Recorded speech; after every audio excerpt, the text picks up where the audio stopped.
I'm saying, Sean Carter, you're a piece of shit. Taking Pimp C wasn't bad enough. Jaguar Wright claims Jay-Z to be an acceptable monster, with context to accusations in the past. Her stress lies upon Jay-Z lining up DeHaven, Big L, and Dame Dash to steal their life and identity just because he wants to be the one. With victims like Jay-Z and Diddy on the power, people like Kathy White won't come forward. So why does it all come to a head now? Why now? Why? Because he's the acceptable monster at this time, like R. Kelly was the last time I sat on this couch. So who's next? Y'all don't see the lineup? Yeah, we see the lineup. I'm just waiting to see who's next. Jay-Z is setting Diddy up. Why is everyone having such a hard time? He ain't doing shit different. He lined up DeHaven, stole his life and identity. He lined up Big L, stole his life and identity. He lined up Dame Dash, stole his life, identity, and took his love. Lined up R. Kelly. He wants to be the one. Yeah, shout out DeHaven. He actually hit us up, wanted to tell this story. You need to talk to DeHaven. Yeah, we need to talk to him. I told you that last year when I put you on the phone with him. Think about that. You got a Diddy victim, you got a Jay-Z victim, and you got a superstar gone. They know what happened, and yet they had to sit there and have that conversation like they didn't know who did it. Think of the power of that moment. Think about Claudia Jordan right now. Claudia Jordan don't ever mention my mother name. She mentioned it yesterday, talking about why people are afraid to come forward. You mean like you? You was Diddy girl. Corey was Jay-Z girl. Why don't you claim your friend, Claudia? If proven guilty, Diddy might get arrested on sex trafficking charges. Rumors about Diddy's Hampton parties and things happening there may result into evidence against him. This has increased people's frustration towards such representatives of entertainment industry. And again, simply my hypothesis, he is innocent until proven guilty, that he will arrested or indicted on sex trafficking charges. I have no doubt about that. And I do believe that he was most likely the kingpin of this. These girls, what that tells me, if it's out of the Southern District of New York, is this is spanning multiple states, and that he is trafficking or allegedly trafficking girls across multiple states, across the United States. This isn't just an isolated incident in one location. And so I have heard things as well about his Hamptons parties and things happening in those Hamptons parties as well. So I suspect more evidence may come out as a result of that. These are extremely serious charges, and part of me too is frustrated by somewhat the complacency, right, of the entertainment industry as a whole in this. And I think sometimes people fly under the radar for a long time, like Epstein did as well, because people are scared. People want to still climb the ranks, and we're doing it all the while sort of sacrificing the safety of these young victims or girls that are involved in this. And that is deeply troubling. CNN released a 2016 CCTV clip showing Diddy brutally attacking his ex, Cassie Ventura. The video not only proved Sean Combs was having time with his family in good spirits a day before his arrest, where agents resided at the hotel to arrest him since Monday. The video footage CNN released of Diddy dragging Cassie at the lobby was said to be powerful enough by the prosecutor to portray how dangerous he could be against women. The isolated jail in Brooklyn is said to have miserable conditions, yet rather than being suicidal, Diddy is focused on defending himself. This morning, watch how federal agents took Sean Diddy Combs into custody. He's seen in this video entering the Park Hyatt Hotel in Midtown Manhattan with others when agents from Homeland Security Investigations approach and separate him. They place Combs under arrest and lead him out the front door in handcuffs. His lawyer said Combs had come to New York 2 weeks earlier with the intention of turning himself in. He did not expect the agents to be waiting at his hotel last Monday night. Why doesn't the government want him to turn himself in? Because then they can't ask for detention. So they go and they arrest him. They arrest a guy who came to New York to turn himself in. 1, 2, 3. A day earlier, Combs seen out and about in New York with his family, seemingly in good spirits. Combs has pleaded not guilty to racketeering, conspiracy, sex trafficking, and prostitution charges. At the center of the case, this 2016 video obtained by CNN that depicts Combs attacking his then-girlfriend, the singer Cassie, and then dragging her back toward a hotel room. Federal prosecutors said the video is powerful evidence of how dangerous the hip-hop mogul could be to women, part of why 2 different federal judges denied him bail. This has to be a 100% culture shock. I can't imagine living a lifestyle of the incredibly rich and famous and then going into this very dark, impersonal, cold, austere facility. Combs, who lived in this $50 million Miami mansion, is now in an isolated unit of a federal jail in Brooklyn known for miserable conditions. The special housing unit is a 24-hour lockdown unit, which means that any movement within that unit is controlled and coordinated, and no inmate moves outside of his cell without being in full restraints, to include leg irons, handcuffs, a belly chain, and at least 2, if not 3 staff members escorting them. When Combs first arrived at jail, he was monitored for suicide. That's common for any high-profile inmate. But his attorney says Combs is not suicidal. Rather, guys, he's focused on... Diddy's victim cries as she starts to speak publicly about the sexual assault and the tragic event, causing more than just physical harm. She talks about the shame and guilt she has received due to blames, questions, and even threats. The most difficult part.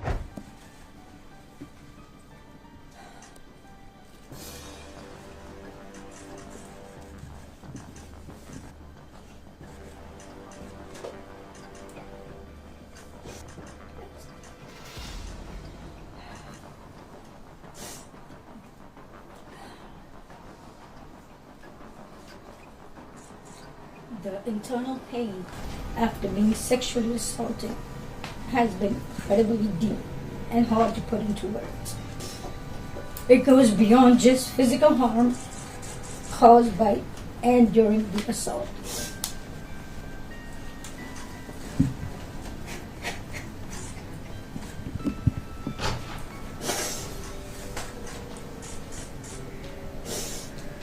It's a pain that reaches into your very core of who you are and leaving emotional scars that may never fully heal. Some of the hardest parts of this pain are the shame and the guilt I have experienced that plays a negative part in my day-to-day ability to function properly. Being blamed, questioned, and threatened has often made me feel worthless, isolated, and sometimes responsible for what happened to me. My family issues made the pain even worse. I was already going through a divorce at the time of the assault and did not get the support that I needed. I was also faced with disbelief and judgment. This has put a strain on my selection of men and relationships, where many relationships became aggressive and abusive, which has made me feel even more alone in my struggles. I go through spells of being distant and withdrawn that it's sometimes so hard to leave my house. The trauma of the assault has taken a toll on my mental health. I've had PTSD, depression, and anxiety. Diddy shares an apology after his shocking video emerges. I was up. I hit rock bottom, but I make no excuses. My behavior on that video is inexcusable. I take full responsibility for my actions in that video. Combs' enterprise was alleged for sex trafficking and other serious claims by the government. Male sex workers and staff were engaged in performances for Combs' own sexual gratification. And as per the experts, these are the strangest type of indictment. The arguments are said to be strong enough for a denied bail for Combs. So let's bring in criminal defense attorney Stacey Schneider. And Stacey, you say today's indictment reads like a mob indictment. What was most shocking to you of all these allegations? Yeah, the fact, Jake, that the government in this indictment presented evidence alleging that Sean Combs was running a criminal enterprise, and they actually named it in the indictment, the Combs Enterprise. And they said that this enterprise consisted of him as the alleged leader, his employees, assistants, staff, allegedly, that were able to procure women and alleged male sex workers to engage in performances for his own sexual gratification. Where it differs from a mob indictment, it has all the elements of putting together this racketeering allegation of all these moving pieces using resources from his businesses. But the fact that this is about an allegation of sexual gratification being accomplished by alleged human trafficking. It's one of the most unique indictments I've ever seen in this area, in the area of sex crimes, because the government isn't actually prosecuting the sex crimes other than the human trafficking or the sex trafficking. They're not prosecuting any type of alleged sexual abuse to women, although that's part of this racketeering scheme. But the actual charges are racketeering conspiracy, sex trafficking, and transporting individuals over state lines to engage in prostitution. The reasoning around all of this, his alleged motivation as presented in that indictment by the government is for his own personal gratification. And that's just the strangest type of indictment I've ever seen. But I agree with you, this indictment reads, it's very disturbing. The facts presented are out of a very bad Hollywood story, and a lot of the evidence, alleged evidence, that's been gathered in this case was from those 2 raids that were conducted on his personal homes in Miami and Los Angeles. And the indictment names the things seized that he allegedly made videos of these sexual performances that have been named Fr3koffs. And there seems to be a ton of evidence allegedly tying this scheme together. So it's an interesting way of prosecuting it, but I understand why they did it that way. So what did you make of what Elizabeth Wagmeister just reported? And obviously, Sean Diddy Combs and his attorneys are going to get their day in court. But the idea that the government, in their characterization, does not say that anybody did any of these things non-consensually. What do you make of that? I make of that as being a big flaw already in the government's case, which the defense was quick to point out.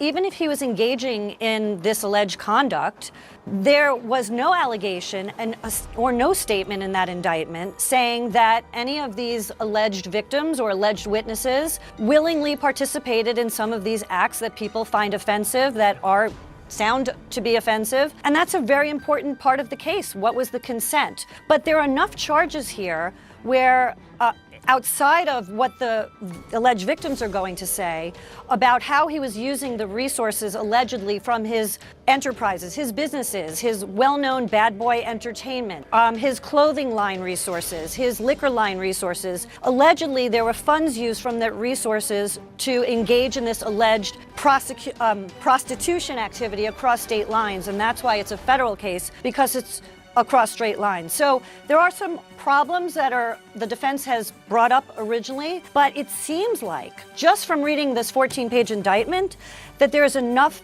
physical evidence to perhaps get a conviction in this case. We shall see. These are allegations. So the Office of the Southern District of New York seems awfully confident about their ability to handle the scope and complexity of the case. But still, why do you think it took them so long for them to go after Combs, considering they allege his crimes have been going on for more than a decade? My theory is that the government had an easy time putting together this final prosecution because of all the civil actions existing against Sean Combs right now. The case with Cassie, which that video was shown, his former girlfriend, where he was seen assaulting her. It looked like certainly that he was assaulting her on video. I think the government and investigators were able to accumulate. This is Michael Moore. Michael's with me now. Let's just deal with if you will, the logistics before we turn to the gravamen. The refusal of bail in these circumstances, bearing in mind he'd flown to New York to turn himself in, so he was preempted by the police. Are you surprised that he was refused bail?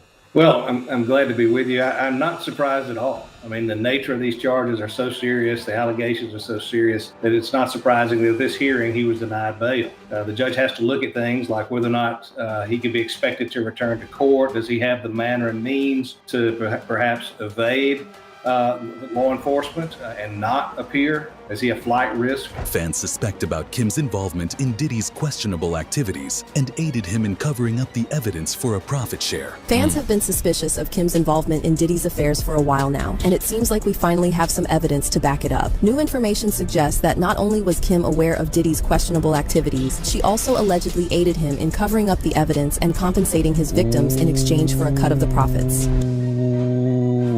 Bruh, if all these people are involved with this and have to go to court, this is gonna be crazy.